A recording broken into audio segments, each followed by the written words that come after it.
Hello বন্ধুরা, কেমন আছেন সবাই? আশা করি নিশ্চয়ই সবাই ভালো আছেন। তো আজকে আমি কিছু প্রশ্নের উত্তর দিব। আমাকে কমেন্ট বক্সে অনেকে অনেক ধরনের প্রশ্ন করেন। আমি অবশ্য সাথে সাথে কমেন্টের উত্তর দেওয়ার চেষ্টা করি। তারপরেও আমি কিছু প্রশ্নের উত্তর এখন আমি দিব। আপওয়ার্ক সম্পর্কে কয়েকটি প্রশ্ন করেছে আমাকে।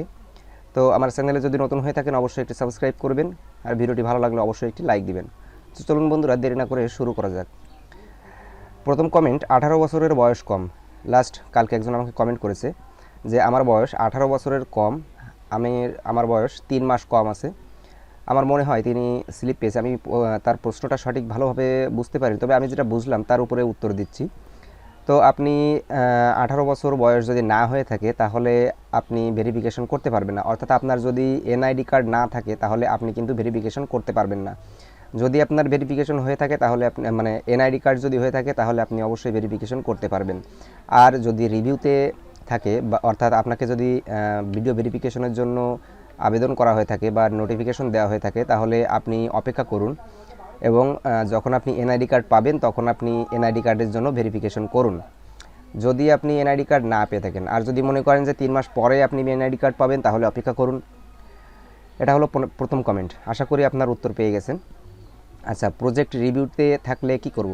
আচ্ছা, প্রজেক্ট যদি আপনার রিভিউতে থাকে, এটা দ্বিতীয় প্রশ্ন। প্রজেক্ট যদি আপনার রিভিউতে থাকে তাহলে আপনি প্রজেক্টটা ডেলিভারি দেন।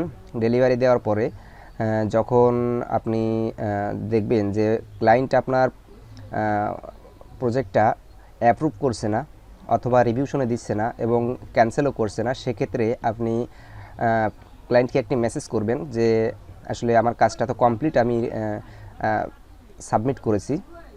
জবটা সাবমিট করেছি, আপনি জবটা অ্যাপ্রুভ করে নেন অথবা জবটা রিভিউশনে দেন যদি আপনার কোনো পরিবর্তনের প্রয়োজন হয়ে থাকে। যদি আপনি গ্রাফিক্স ডিজাইনার, আমি যেহেতু গ্রাফিক্স ডিজাইনার, আমি গ্রাফিক্স ডিজাইনারের উপরেই আমি কথা বলি।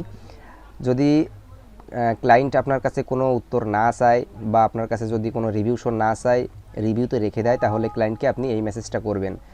ঠিক আছে, আশা করি আপনার উত্তরটা পেয়ে গেছেন।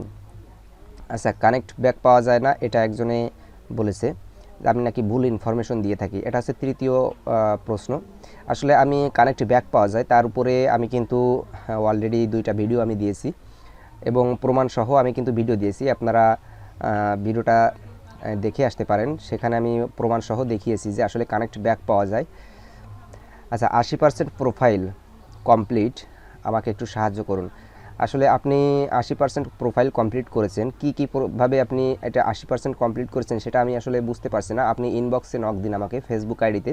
ভিডিও ডিসক্রিপশন বক্সে আমার ফেসবুক লিঙ্কটা আছে, আপনারা চাইলে আমার ফেসবুক প্রোফাইলে নক দিতে পারেন, আমি ওখানে আপনাদেরকে সুন্দর করে বুঝাই দেবো। আচ্ছা, আরেকটা হচ্ছে মাস্টার কার্ড, অর্থাৎ উনি আপওয়ার্ক বা ফাইবারে বায়ার অ্যাকাউন্ট খুলতে চাচ্ছেন। উনি কিভাবে একজন বায়ার হবেন এবং কিভাবে অর্ডার করবেন সেই বিষয়ের উপরে। আসলে আপনি একটি অ্যাকাউন্ট ক্রিয়েট করার পরে, যদি আমি প্রথমে ফাইবারের কথাই বলি, ফাইবারের অ্যাকাউন্ট ক্রিয়েট করার পূর্বে বিকাম এ সেলার ক্লিক করা লাগবে না, আপনাকে বিকাম এ সেলারের অপশানটা করা লাগবে না। জাস্ট আপনি অর্ডার করার সময় আপনার মাস্টার কার্ডটা বা পেপাল অ্যাকাউন্ট আপনাকে ওখানে অ্যাড করতে হবে। প্রতিবার যখন আপনি অর্ডার করবেন তখন আপনাকে ওটা অ্যাড করতে হবে। আর আপওয়ার্কের ক্ষেত্রে কিন্তু সাইন আপ করার সময় আপনাকে অবশ্যই বায়ার অ্যাকাউন্টটাকেই সিলেক্ট করতে হবে এবং অ্যাকাউন্ট ক্রিয়েট করার পরে আপনাকে জব পোস্ট করতে হবে অথবা একজন ফ্রিল্যান্সারকে আপনাকে সার্চ করে খুঁজে তাকে অর্ডার করতে পারবেন। তবে আপওয়ার্কে আপনার পেপাল এবং মাস্টার কার্ড অবশ্যই অ্যাড করতে হবে। তো আজকে এই প্রশ্নগুলোর শুধুমাত্র উত্তর দিলাম। আশা করি আপনারা আপনাদের উত্তর পেয়েছেন। যদি আপনাদের কোনো মতামত থেকে থাকে অবশ্যই কমেন্ট বক্সে জানাবেন, আমি প্রত্যেকটা কমেন্টের উত্তর দেওয়ার চেষ্টা করব। আর এছাড়াও যদি আমার সঙ্গে যোগাযোগ করতে চান অবশ্যই ফেসবুক লিঙ্ক দেওয়া আছে ডিসক্রিপশন বক্সে, আমার সঙ্গে ফেসবুকে যোগাযোগ করতে পারেন।